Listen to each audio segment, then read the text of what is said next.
Washington को एक कड़वा झटका पाकिस्तान ने अमेरिका को अपने प्लान के बारे में आशंका में रखा है। रिपोर्टों के अनुसार पाकिस्तान अपने शाहीन मिसाइल के नवीनतम संस्करण शाहीन 3 पर काम कर रहा है, जो आवश्यक होने पर संयुक्त राज्य अमेरिका पर हमला करने में सक्षम होगा। यह कदम वॉशिंगटन को उसकी नींद से जगाने वाला है। पाकिस्तान के पास समय समय पर एक जादूगरी करने की कला है, जो अमेरिका को बार बार भ्रमित और परेशान कर देती है।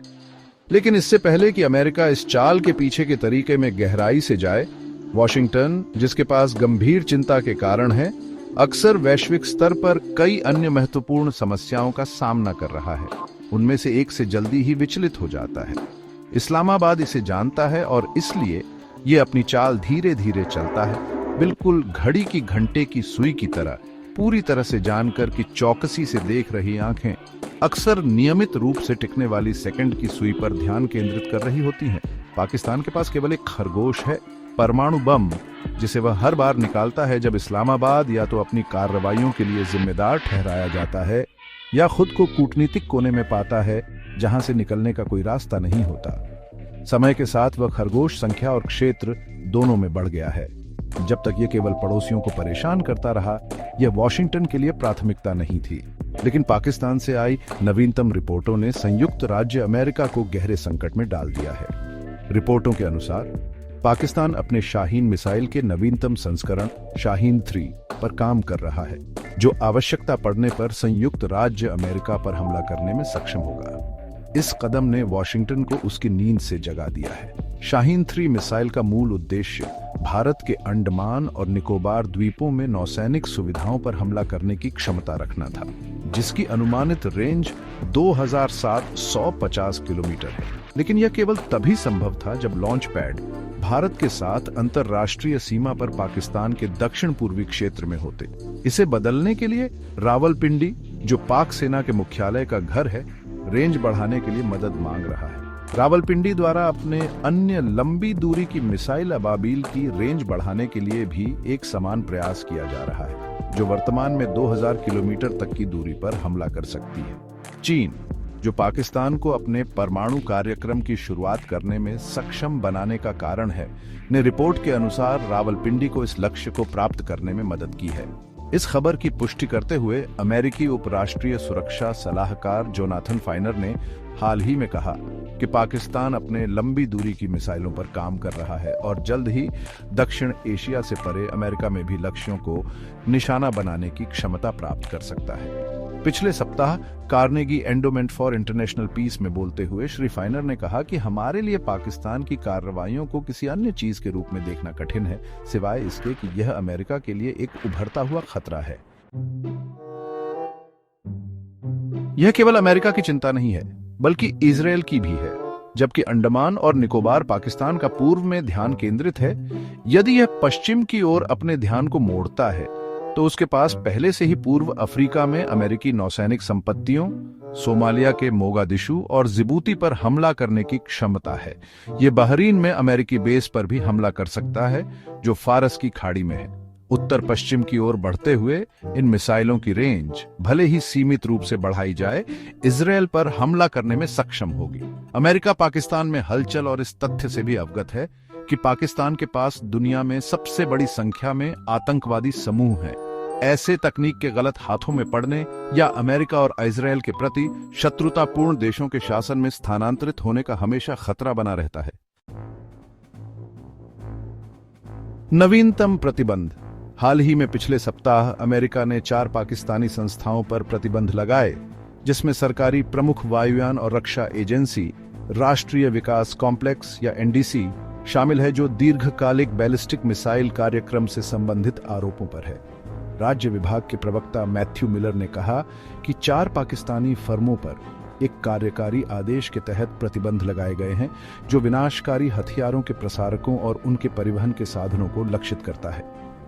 एनडीसी के अलावा अमेरिका द्वारा प्रतिबंधित अन्य 3 संस्थाएं हैं: actor and sons private limited affiliates international and Rockside enterprises. ये सभी तीनों कराची में स्थित हैं, जबकि एनडीसी इस्लामाबाद में है। अमेरिकी राज्य विभाग के अनुसार इन कंपनियों ने एनडीसी के साथ मिलकर दीर्घकालिक बैलिस्टिक मिसाइल कार्यक्रम से संबंधित उपकरणों को प्राप्त करने का काम किया। अमेरिकी राज्य विभाग द्वारा पिछले सप्ताह जारी एक बयान में कहा गया, संयुक्त राज्य अमेरिका एनडीसी को पाकिस्तान के बैलिस्टिक मिसाइलों के विकास, जिसमें शाहीन श्रृंखला के बैलिस्टिक मिसाइल शामिल हैं, के लिए जिम्मेदार ठहराता है। इसमें उल्लेख किया गया कि एनडीसी और अन्य 3 संस्थाओं ने कई वस्तुएं प्राप्त करने के लिए काम किया, जिसमें बैलिस्टिक मिसाइलों के लिए लॉन्च समर्थन उपकरण के रूप में उपयोग किए जाने के लिए विशेष वाहन चेसिस प्राप्त करना और मिसाइल परीक्षण उपकरण प्राप्त करना शामिल है। 90 के दशक की शुरुआत से चीन सक्रिय रूप से यह सुनिश्चित करने में लगा हुआ है कि पाकिस्तान के पास एक परमाणु हथियार कार्यक्रम हो, इसमें शामिल जोखिमों की परवाह किए बिना। इस प्रक्रिया में बीजिंग को इस्लामाबाद और रावलपिंडी को सहायता और प्रौद्योगिकी प्रदान करने के लिए प्रतिबंधित किया गया है। जून 1991 में वॉशिंगटन ने बीजिंग को इस्लामाबाद को संवेदनशील मिसाइल प्रौद्योगिकी का निर्यात करने के लिए जिम्मेदार ठहराया और चीन पर प्रतिबंध लगाए। ये प्रतिबंध लगभग 1 साल बाद हटा दिए गए, जब बीजिंग, जो पहले से ही एक परमाणु हथियार राज्य था, ने मिसाइल प्रौद्योगिकी नियंत्रण व्यवस्था या एमटीसीआर के अंतर्राष्ट्रीय नियमों का पालन करने पर सहमति व्यक्त की। हालांकि आज तक चीन ने औपचारिक रूप से एमटीसीआर में शामिल नहीं हुआ है। पाकिस्तान और चीन कुछ समय के लिए चुप रहे और फिर 1993 में वॉशिंगटन ने बीजिंग को इस्लामाबाद को संवेदनशील मिसाइल प्रौद्योगिकी का निर्यात करते हुए पकड़ लिया। प्रतिबंध फिर से लगाए गए, लेकिन यह बहुत प्रभावी साबित नहीं हुए। तब से चीन और पाकिस्तान ने मिसाइल प्रौद्योगिकी और वितरण प्रणालियों पर सहयोग बढ़ाया, एमटीसीआर में उल्लिखित अंतर्राष्ट्रीय नियमों की अनदेखी करते हुए। हालांकि पाकिस्तान ने 1998 में एन बम का परीक्षण किया।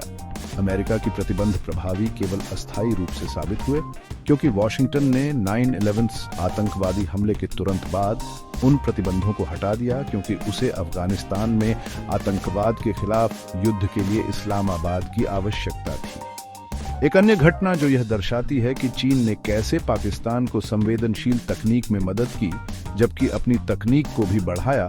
अगस्त 1998 में पाकिस्तान ने एक अमेरिकी निर्मित टॉमहॉक मिसाइल हासिल की। 2 टॉमहॉक मिसाइलें, जिन्हें उस समय की नवीनतम तकनीक माना गया, दोषपूर्ण निकली। ये 75 मिसाइलों के एक बैराज का हिस्सा थी, जो अमेरिका द्वारा अफगानिस्तान में आतंकवादी ठिकानों को निशाना बनाने के लिए दागी गई थी। पाकिस्तान ने टॉमहॉक मिसाइल को गुप्त रूप से बीजिंग भेजा, जहां तकनीक को समझा और चीन द्वारा पुनः निर्मित किया गया। उस नई तकनीक से चीन ने अपनी उस समय की नवीनतम क्रूज मिसाइल DH-10 विकसित की। बीजिंग ने बाद में इन मिसाइलों को इस्लामाबाद को वापस बेच दिया, जहां इनका नाम बदलकर बाबर मिसाइल रखा गया, जो परमाणु सक्षम है। पाकिस्तान शुरुआत से ही परमाणु प्रसार में सहयोग करते हुए पकड़ में आया है। इस्लामाबाद लंबे समय से अपनी अपदस्थ तत्वों के नेटवर्क के माध्यम से संवेदनशील परमाणु हथियार प्रौद्योगिकी को गुप्त रूप से निर्यात करने का आरोप झेल रहा है।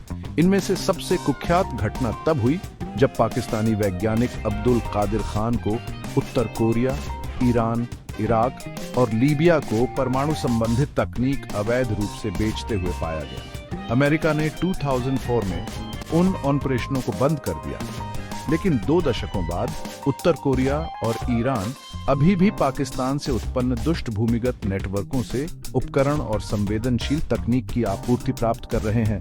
कुछ का मानना है कि इसमें चीन का आशीर्वाद भी शामिल है। सोचो, ऐसी दुनिया जहां हर वीडियो नई पॉसिबिलिटीज खोलता है, जहां नॉलेज और एक्साइटमेंट मिलते हैं और हर क्लिक तुम्हें एडवेंचर के करीब लाता है। वो दुनिया है यहाँ, इस चैनल पे।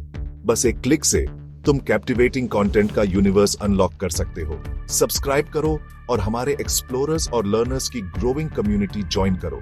बेल आइकॉन दबाओ और हमारे जर्नी का एक भी मोमेंट मिस मत करो। तुम्हारा सपोर्ट हमारे क्रिएट करने, इंस्पायर करने, बाउंड्रीज पुश करने के पैशन को फ्यूल करता है। क्या तुम रेडी हो कुछ एक्स्ट्रॉर्डिनरी का पार्ट बनने के लिए? सब्सक्राइब करो, बेल दबाओ और चलो इस एडवेंचर पे साथ चलते हैं। यहाँ आने के लिए थैंक यू। नेक्स्ट वीडियो में मिलते हैं। जय हिंद।